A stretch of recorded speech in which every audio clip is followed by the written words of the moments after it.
ଗାଁର ଶେଷ ପ୍ରାନ୍ତରେ ଏକ ବିଶାଳ ଓ ପୁରୁଣା ନଅର ଠିଆ ହୋଇଥିଲା। ଲୋକମାନେ ତାକୁ ଜମିଦାର ନଅର ବୋଲି ଡାକୁଥିଲେ।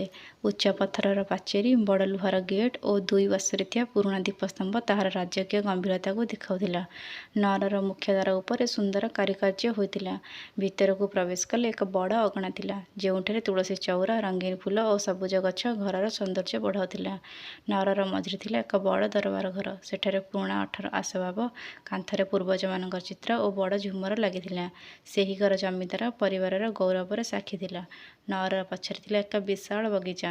ସେଠାରେ ଗୋଲାପ, ଚମ୍ପା ଓ ମଲ୍ଲୀ ଫୁଲର ସୁଗନ୍ଧ ସବୁବେଳେ ଭାସୁଥିଲା। ଏହି ବଗିଚା ହିଁ ଥିଲା ଦୁଇ ପ୍ରେମୀ ଯୁଗଳଙ୍କ ମିଳନର ନିରବ ସାକ୍ଷୀ। ରାଜବୀର ଜଣେ ଧନୀ ଜମିଦାର ପରିବାରର ପୁଅ, କିନ୍ତୁ ତାଙ୍କ ମନରେ ଗର୍ବ ନାହିଁ। ସେ ଛୋଟ ବଡ଼ ସମସ୍ତଙ୍କୁ ସମ୍ମାନ ଦିଅନ୍ତି। ତାଙ୍କ ପାଇଁ ମଣିଷର ମୂଲ୍ୟ କିନ୍ତୁ ଧନ କିମ୍ବା ପଦବୀରେ ନୁହେଁ, ବରଂ ତାଙ୍କ ଚରିତ୍ରରେ ଥାଏ। ରାଜବୀର ସ୍ୱଭାବରେ ଶାନ୍ତ, ଦୟାଳୁ ଓ ନ୍ୟାୟପ୍ରିୟ। ସେ ନିଜ ଜମିରେ କାମ କରୁଥିବା ଗରିବ ଲୋକଙ୍କ ଦୁଃଖ ବୁଝନ୍ତି ଏବଂ ସମ୍ଭବ ହେଲେ ସାହାଯ୍ୟ କରନ୍ତି। ସେ କମ୍ କଥା କୁହନ୍ତି, କିନ୍ତୁ ଯାହା କରନ୍ତି ମନରୁ କୁହନ୍ତି। କ୍ରୋଧ ଆସିଲେ ମଧ୍ୟ ସେ ଧୈର୍ଯ୍ୟ ହରାନ୍ତି ନାହିଁ। ଅନ୍ୟାୟ ଦେଖିଲେ ସେ ତାହାର ବିରୋଧ କରନ୍ତି। ପ୍ରେମରେ ରାଜବୀର ଜଣେ ସତ୍ୟବାନ ମଣିଷ। ତାଙ୍କ ଜୀବନରେ ସବୁଠୁ ବଡ଼ ଦୁର୍ବଳତା ମାନିନୀ ପାଇଁ ହିଁ ଥିଲା, ଯାହାକୁ ସେ ତାଙ୍କ ଗରିବୀ କିମ୍ବା ସାମାଜିକ ସ୍ଥିତି ପାଇଁ ନୁହେଁ, ବରଂ ସରଳତା, ସତ୍ୟନିଷ୍ଠା ଓ ଭଲ ହୃଦୟ ପାଇଁ ଭଲ ପାଆନ୍ତି। ମାନିନୀ ଜଣେ ଗରିବ ପରିବାରର ଝିଅ, କିନ୍ତୁ ତାଙ୍କ ହୃଦୟ ବହୁତ ବଡ଼।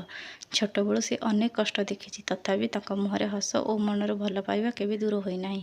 ମାନିନୀ ସ୍ୱଭାବରେ ଶାନ୍ତ ଓ ସରଳ ଓ ପରିଶ୍ରମୀ। ସେ ଜମିଦାର ଘରେ କାମ କରୁଥିଲେ ମଧ୍ୟ କେବେ ନିଜ ସମ୍ମାନକୁ ଭୁଲିଯାଏ ନାହିଁ। ସେ ସତ୍ୟ କହିବାକୁ କେବେ ଭୟ କରେନି ଏବଂ ଅନ୍ୟଙ୍କ ଦୁଃଖକୁ ନିଜ ଦୁଃଖ ଭାବେ ଅନୁଭବ କରେ। ବର୍ଷାର ସନ୍ଧ୍ୟା। ଆକାଶରେ କଳା ମେଘ, ପବନରେ ମାଟିର ସୁଗନ୍ଧ। ବିଶାଳ ଜମିଦାର ବାଡ଼ିର ବଗିଚାରେ ବର୍ଷା ବୁନ୍ଦା ଗୋଲାପ ଫୁଲ ଉପରେ ପଡ଼ୁଥିଲା। ସେହି ବଗିଚାରେ ଛତା ବିନା ଭିଜି ଭିଜି ଫୁଲ ତୋଳୁଥିଲା ମାନିନୀ। ତାଙ୍କ ମୁହଁରେ ଥିଲା ସରଳତା, ଆଖିରେ ସ୍ୱପ୍ନ ଆଉ ହୃଦୟରେ ଅନେକ ଅକୁହା କଥା। ଠିକ୍ ସେତେବେଳେ ପଛରୁ ଗୋଟିଏ ସ୍ୱର ଶୁଣାଗଲା, "ଏତେ ବର୍ଷାରେ କାହିଁକି ଭିଜୁଛ?"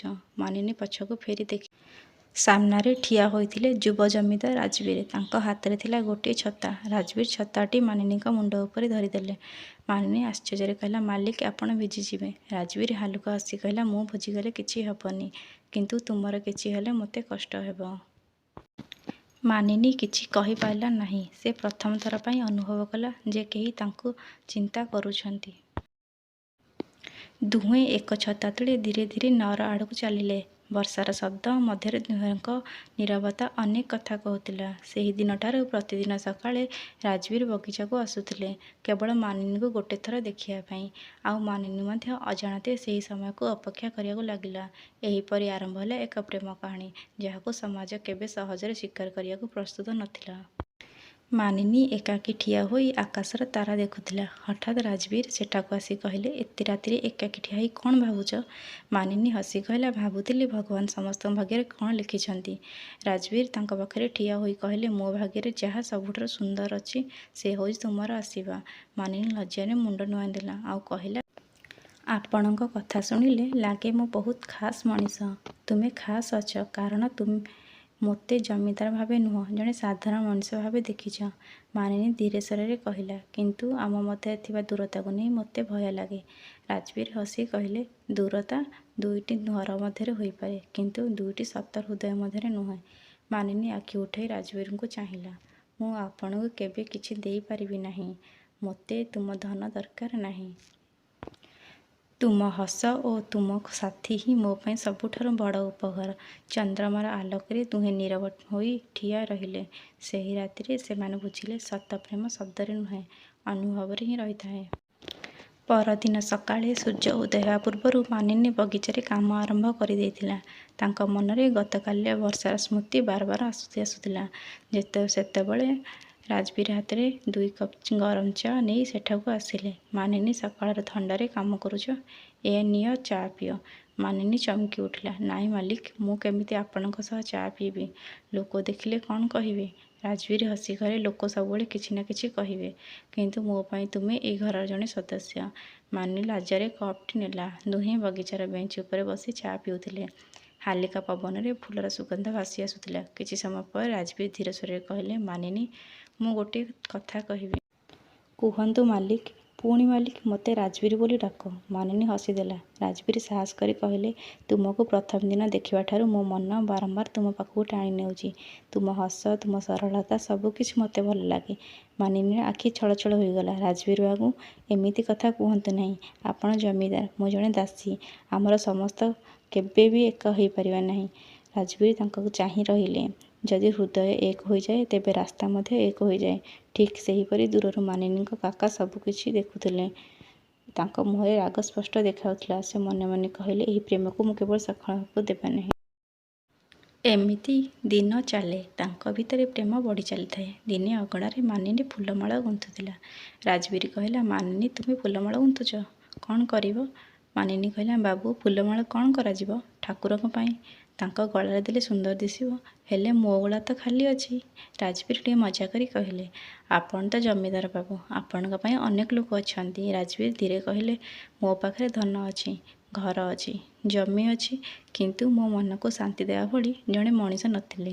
ତୁମେ ଆସିବା ପରେ ସବୁକିଛି ପୂରା ଲାଗୁଛି। ମାନିନୀ ଧୀରେ ସ୍ୱରରେ କହିଲେ, ଆମ ମଧ୍ୟରେ ବହୁତ ତଫାତ ଅଛି। ଆପଣ ଆକାଶ, ମୁଁ ମାଟି। ରାଜବୀର ହସି କହିଲେ, ଆକାଶକୁ ମଧ୍ୟ ମାଟିର ଆବଶ୍ୟକତା ଥାଏ। ମାଟି ନଥିଲେ କୌଣସି ଫୁଲ ଫୁଟିପାରେ ନାହିଁ। ମାନିନୀ ଆଖିରୁ ଖୁସିର ଲୁହ ହସିଗଲା। ମୁଁ କେବଳ ଏତିକି ଚାହେଁ, ଆପଣ ସବୁବେଳେ ମୋତେ ସମ୍ମାନ ଦିଅନ୍ତୁ। ପ୍ରେମ ପୂର୍ବରୁ ମୋ ହୃଦୟରେ ତୁମ ପାଇଁ ସମ୍ମାନ ଜନ୍ମ ନେଇଛି। ଚନ୍ଦ୍ରମାର ଆଲୋକ ତଳେ ସେମାନେ ନୀରବ ହୋଇ ଠିଆ ରହିଲେ। ସେହି ନୀରବତାରେ ମଧ୍ୟ ସେମାନଙ୍କ ପ୍ରେମର ଭାଷା ଲୁଚିଥିଲା। ସେହି ସନ୍ଧ୍ୟାରେ ଜମିଦାର ଘରେ ଏକ ଅଜବ ନୀରବତା ଛାଇ ରହିଥିଲା। ରାଜବୀରଙ୍କ କାକା ରଘୁନାଥ ବାବୁ ତାଙ୍କ ନିଜ କୋଠରୀକୁ ଡାକିଲେ। ରାଜବୀର, ମୋ କାନକୁ ଗୋଟେ କଥା ଆସିଛି। ତୁ ଘରରେ କାମ କରୁଥିବା ମାନିନୀ ସହ ବହୁତ ସମୟ କଟାଉଛୁ। ଏହା ସତ କି? ରାଜବୀର ଶାନ୍ତ ସ୍ୱରରେ କହିଲେ, ହଁ କାକା, ମୁଁ ତାକୁ ସମ୍ମାନ କରେ, ଆଉ ମୁଁ ତାକୁ ଭଲ ପାଏ। ଏହି କଥା ଶୁଣି ରଘୁନାଥ ବାବୁ କ୍ରୋଧରେ ଉଠି ପଡ଼ିଲେ। ଜମିଦାର ଘରର ପୁଅ ଜଣେ ଦାସୀକି ବିବାହ କରିବ? ଏହା କେବେ ହେବ ନାହିଁ। ଆମ ପରିବାରର ମର୍ଯ୍ୟାଦା ମାଟିରେ ମିଶିଯିବ। ରାଜବୀର ଦୃଢ଼ ସ୍ୱରରେ କହିଲେ, ମର୍ଯ୍ୟାଦା ଧନରେ ନୁହେଁ କାକା, ମଣିଷର ଚରିତ୍ରରେ ଥାଏ। ମାନିନୀ ଜଣେ ଭଲ ମଣିଷ। ରଘୁନାଥ ବାବୁ କୌଣସି ଉତ୍ତର ନ ଦେଇ କୋଠରୀରୁ ବାହାରିଗଲେ। ରଘୁନାଥ ବାବୁ କଠୋର ସ୍ୱରରେ କହିଲେ, ଆଜିଠାରୁ ତୁ ରାଜବୀରଙ୍କ ପାଖକୁ ଯିବୁନି। ତୋର କାମ କେବଳ ରୋଷେଇ ଘର ଆଉ ଘର ସଫା କରିବା। ଯଦି ମୋ କଥା ନ ମାନୁ ତୋତେ ଏଇ ଘରୁ ବାହାର କରିଦେବି। ମାନିନୀ ଚୁପଚାପ ମୁଣ୍ଡ ନୁଆଁଇଲା। ତାଙ୍କ ଆଖିରୁ ଲୁହ ଭରିଯାଇଥିଲା। ସନ୍ଧ୍ୟାରେ ରାଜବୀର ବଗିଚାକୁ ଆସିଲେ, କିନ୍ତୁ ମାନିନୀ ସେଠାରେ ନଥିଲା। ସେ ତାକୁ ସେଠାରେ ଖୋଜିଲେ। ଶେଷରେ ରୋଷେଇ ଘର ପାଖରେ ତାକୁ ଦେଖାଗଲା। ମାନିନୀ ଧୀରେ କହିଲା, ଆଉ ଆମେ ଦେଖା କରିବା ଉଚିତ ନୁହେଁ। ଆପଣଙ୍କ ପରିବାର ପାଇଁ ମୁଁ ସମସ୍ୟା ହେବାକୁ ଚାହେଁନି। ରାଜବୀର ତାଙ୍କ ହାତ ଧରି କହିଲେ, ଯେତେ ବାଧା ଆସୁ ମୁଁ ତୁମକୁ କେବେ ତମ ହାତ ଛାଡ଼ିବି ନାହିଁ। ମାନିନୀ କିଛି କହିବା ପୂର୍ବରୁ ଦୂରରୁ କାହାର ପଦର ଶବ୍ଦ ଶୁଣାଗଲା। ପାଦର ଶବ୍ଦ ଧୀରେ ଧୀରେ ପାଖକୁ ଆସୁଥିଲା। ରାଜବୀର ଓ ମାନିନୀ ତୁରନ୍ତ ଅଲଗା ହୋଇଗଲେ। ସାମ୍ନାରେ ଥିଲେ ରଘୁନାଥ ବାବୁ। ତାଙ୍କ ଆଖିରେ ରାଗ ଜଳୁଥିଲା। ମୁଁ ତୁମମାନଙ୍କୁ ସତର୍କ କରିଥିଲି, ତଥାପି ମୋ କଥାର କୌଣସି ମୂଲ୍ୟ ନାହିଁ। ରାଜବୀର ଶାନ୍ତ ଭାବେ କହିଲେ, କାକା, ଆମେ କୌଣସି ଭୁଲ କରୁନାହୁଁ। ରଘୁନାଥ ବାବୁ ମାନିନୀଙ୍କୁ ଆଙ୍ଗୁଠି ଦେଖାଇ କହିଲେ, ଆଜିଠାରୁ ତୁ ଏହି ଘରର କାମ କରିବୁ ନାହିଁ। ଏହି ମୁହୂର୍ତ୍ତରେ ଘର ଛାଡ଼ି ଚାଲିଯା। ମାନିନୀଙ୍କ ହାତ କପଡ଼ାର ପୁଟୁଳିରେ ଖସି ପଡ଼ିଲା। ତାଙ୍କ ଆଖିରେ ଲୁହ ଗଡ଼ି ଆସିଲା। ରାଜବୀର ପ୍ରତିବାଦ କରି କହିଲେ, ଯଦି ମାନିନୀ ଏହି ଘର ଛାଡ଼ିବ ତାହେଲେ ମୁଁ ମଧ୍ୟ ଚାଲିଯିବି। ରଘୁନାଥ ବାବୁ କିଛିକ୍ଷଣ ଚୁପ୍ ରହିଲେ। ପରେ ମନେ ମନେ ଏକ ନୂଆ ଯୋଜନା କଲେ। ସେ ଗାଁର ଜଣେ ଲୋଭୀ ଲୋକ ଭୈରବକୁ ଡାକି କହିଲେ, ତୋତେ ଯେତେ ଟଙ୍କା ଦରକାର ମୁଁ ଦେବି, କିନ୍ତୁ ଗାଁରେ ଏମିତି ଗୁଜବ ପ୍ରଚାର କର ଯେ ମାନିନୀ ଟଙ୍କା ପାଇଁ ରାଜବୀରକୁ ଫସାଉଛି। ଭୈରବ ଲୋଭରେ ରାଜି ହୋଇଗଲା। 2 ଦିନ ମଧ୍ୟରେ ସମଗ୍ର ଗାଁରେ ଗୁଜବ ଖେଳିଗଲା। ଲୋକମାନେ ମାନିନୀକୁ ଦେଖି ନାନା କଥା କହିବାକୁ ଲାଗିଲେ। ବଜାରରୁ ଫେରୁଥିବା ବେଳେ ମାନିନୀ କିଛି ମହିଳାଙ୍କ କଥା ଶୁଣିଲା। ଦେଖ, ଜମିଦାରଙ୍କ ସମ୍ପତ୍ତି ପାଇଁ ନାଟକ କରୁଛି। ଏହି କଥା ଶୁଣି ମାନିନୀଙ୍କ ହୃଦୟ ଭାଙ୍ଗିଗଲା। ସେ କାନ୍ଦି କାନ୍ଦି ନଦୀ କୂଳକୁ ଚାଲିଗଲା। କିଛି ସମୟ ପରେ ରାଜବୀର ସେଠାରେ ପହଞ୍ଚିଲେ। ମାନିନୀ, ମୁଁ ତୁମକୁ ଜାଣେ। ଲୋକମାନେ ଯାହା କହୁଛନ୍ତି ମୁଁ ସେଥିରେ ବିଶ୍ୱାସ କରେନି। ମାନିନୀ ଲୁହ ପୋଛି କହିଲା, କିନ୍ତୁ ଆପଣଙ୍କ ପାଇଁ ମୁଁ ଏହି ଅପମାନ ସହିପାରିବି ନାହିଁ। ହୁଏତ ଆମ ଦୁହେଁ ଅଲଗା ହୋଇଯିବା ଭଲ। ରାଜବୀର ଆଶ୍ଚର୍ଯ୍ୟରେ ତାଙ୍କୁ ଚାହିଁ ରହିଗଲେ। ମାନିନୀଙ୍କ କଥା ଶୁଣି ରାଜବୀର କିଛି ମୁହୂର୍ତ୍ତ ପାଇଁ ନୀରବ ହୋଇଗଲେ। ମାନିନୀ, ତୁମେ ସତରେ ମୋତେ ଛାଡ଼ି ଚାଲିଯିବାକୁ ଚାହୁଁଛ? ମାନିନୀ ଲୁହଭରା ଆଖିରେ କହିଲେ, ମୁଁ ଆପଣଙ୍କୁ ଛାଡ଼ି ଯିବାକୁ ଚାହେଁନି, କିନ୍ତୁ ଆପଣଙ୍କ ସୁଖ ଓ ସମ୍ମାନ ମୋ ପ୍ରେମଠାରୁ ବଡ଼। ମୋ ପାଇଁ ଆପଣଙ୍କ ପରିବାର ଭାଙ୍ଗିଯାଉ ସେ କଥା ମୁଁ ଚାହେଁନି। ରାଜବୀର ଦୃଢ଼ ସ୍ୱରରେ କହିଲେ, ମୋ ସୁଖ ତୁମେ। ତୁମ ବିନା ଏ ନଅର, ଏହି ସମ୍ପତ୍ତି ସବୁକିଛି ମୋ ପାଇଁ ଅର୍ଥହୀନ। କିନ୍ତୁ ମାନିନୀ କୌଣସି ଉତ୍ତର ଦେଲା ନାହିଁ। ସେ କେବଳ ରାଜବୀରଙ୍କୁ ଶେଷ ଥର ପାଇଁ ଚାହିଁ ଧୀରେ ଧୀରେ ଚାଲିଗଲା। ସେହି ରାତିରେ ସମସ୍ତେ ଶୋଇଯିବା ପରେ ମାନିନୀ ନିଜ ଛୋଟ ପୁଟୁଳି ଧରି ଚୁପଚାପ ଜମିଦାର ବାଡ଼ି ଛାଡ଼ି ଚାଲିଗଲା। ଯିବା ପୂର୍ବରୁ ସେ ରାଜବୀରଙ୍କ ଘର ବାହାରେ ଗୋଟିଏ ଛୋଟ ଚିଠି ରଖିଦେଲା। ଚିଠିରେ ଲେଖାଥିଲା, ରାଜବୀର, ତୁମ ପ୍ରେମ ମୋ ଜୀବନର ସବୁଠାରୁ ବଡ଼ ସମ୍ପଦ। କିନ୍ତୁ ମୁଁ ଚାହେଁନି ମୋ ପାଇଁ ତୁମ ପରିବାର ଓ ଗାଁ ତୁମ ବିରୁଦ୍ଧରେ ଠିଆ ହଉ। ତେଣୁ ମୁଁ ଚାଲିଯାଉଛି। ଯଦି ଭାଗ୍ୟରେ ଥାଏ ଦିନେ ପୁଣି ଆମର ଦେଖା ହେବ। ପରଦିନ ସକାଳେ ରାଜବୀର ଚିଠି ପଢ଼ି ଆଶ୍ଚର୍ଯ୍ୟ ହୋଇଗଲେ। ସେ ତୁରନ୍ତ କାର୍ ନେଇ ମାନିନୀକୁ ଖୋଜିବାକୁ ବାହାରିଲେ। ଷ୍ଟେସନ, ବସ୍ଷ୍ଟାଣ୍ଡ, ପାଖାପାଖି ଗାଁ ସବୁଠି ଖୋଜିଲେ, କିନ୍ତୁ ମାନିନୀ କୌଣସି ଖବର ମିଳିଲା ନାହିଁ। ଏପଟେ ରଘୁନାଥ ବାବୁ ଭାବିଲେ ତାଙ୍କ ଯୋଜନା ସଫଳ ହୋଇଗଲା, କିନ୍ତୁ ସେ ଜାଣିନଥିଲେ ତାଙ୍କ ଷଡ଼ଯନ୍ତ୍ର ସତ୍ୟ ଖୁବ୍ ଶୀଘ୍ର ସମସ୍ତଙ୍କ ସାମ୍ନାକୁ ଆସିବ। ମାନିନୀ ଚାଲିଯିବାର 6 ମାସ ବିତିଗଲାଣି। ଜମିଦାର ଘର ପୂର୍ବପରି ଥିଲା, କିନ୍ତୁ ରାଜବୀରଙ୍କ ମୁହଁରେ ହସ ହଜିଯାଇଥିଲା। ସେ ପ୍ରତିଦିନ ଗାଁର ବଗିଚାକୁ ଯାଇ ମାନିନୀଙ୍କ ସ୍ମୃତିରେ ବସି ରହୁଥିଲେ। ଦିନେ ଗାଁର ଜଣେ ବୃଦ୍ଧ ଆସି କହିଲେ, ବାବୁ, ମୁଁ ପାଖ ସହରକୁ ଯାଇଥିଲି। ସେଠାରେ ଗୋଟିଏ ଛୋଟ ସ୍କୁଲରେ ମାନିନୀକୁ ଦେଖିଲି। ସେ ପିଲାମାନଙ୍କୁ ପାଠ ପଢ଼ାଉଛି। ଏହା ଶୁଣି ରାଜବୀର ଗୋଟିଏ ମୁହୂର୍ତ୍ତ ପାଇଁ ମଧ୍ୟ ଡେରି କଲେ ନାହିଁ। ସେ ସିଧା ସହରକୁ ଚାଲିଗଲେ। ସ୍କୁଲ ପରିସରରେ ମାନିନୀ ପିଲାମାନଙ୍କୁ କାହାଣୀ କହୁଥିଲା। ହଠାତ୍ ତାଙ୍କ ନଜର ରାଜବୀରଙ୍କ ଉପରେ ପଡ଼ିଲା। ଦୁହେଁ କିଛି ମୁହୂର୍ତ୍ତ ପରସ୍ପରକୁ ଚାହିଁ ରହିଲେ। ରାଜବୀର ଧୀରେ ଆଗକୁ ଆସି କହିଲେ, ତୁମକୁ ଖୋଜିବାରେ ମୋତେ 6 ମାସ ଲାଗିଗଲା। ଏବେ ଆଉ ତୁମକୁ କେଉଁଠିକି ଯିବାକୁ ଦେବିନି। ମାନିନୀ ଆଖିରେ ଲୁହ ଆସିଗଲା। ସେହି ସମୟରେ ଭୈରବୀ ମଧ୍ୟ ସେଠାରେ ପହଞ୍ଚିଲା। ଅନୁତାପରେ ସେ ସବୁ ସତ କଥା କହିଦେଲା। ମୋତେ ରଘୁନାଥ ବାବୁ ଟଙ୍କା ଦେଇ ମିଛ ଗୁଜବ ପ୍ରଚାର କରିବାକୁ ଚାହିଁଥିଲେ। ମାନିନୀଙ୍କର କୌଣସି ଦୋଷ ନଥିଲା। ଏହି କଥା ଗାଁର ଲୋକମାନଙ୍କ ସାମ୍ନାରେ ମଧ୍ୟ ପ୍ରକାଶ କରାଗଲା। ରଘୁନାଥ ବାବୁ ନିଜ ଭୁଲ ବୁଝିପାରିଲେ। ସେ ମାନିନୀଙ୍କ ପାଖକୁ ଯାଇ କହିଲେ, ଝିଅ, ମୋତେ କ୍ଷମା କର।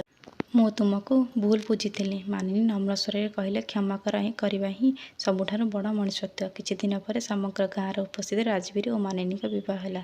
ଯେଉଁ ଲୋକମାନେ କେବେ ଏହି ପ୍ରେମର ବିରୋଧ କରୁଥିଲେ, ସେମାନେ ଆଜି ସେମାନଙ୍କୁ ଆଶୀର୍ବାଦ ଦେଉଥିଲେ। ବିବାହ ପରେ ରାଜବୀର କହିଲେ, ଆଜିଠାରୁ ଏହି ନଗରରେ କେହି ବଡ଼ କିମ୍ବା ଛୋଟ ନୁହେଁ, ସମସ୍ତେ ସମାନ ସମ୍ମାନ ପାଇବେ। ଗାଁର ଲୋକମାନେ ତାଳି ମାରି ସେମାନଙ୍କୁ ସ୍ୱାଗତ କଲେ। ସତ କହିବାକୁ ଗଲେ, ସତ ପ୍ରେମ ଧନ, ପଦବୀ କିମ୍ବା ସାମାଜିକ ସ୍ଥିତିକୁ ଦେଖେ ନାହିଁ। ସମ୍ମାନ, ବିଶ୍ୱାସ ଓ ସତ୍ୟ ଶେଷରେ ବିଜୟ ହୁଏ।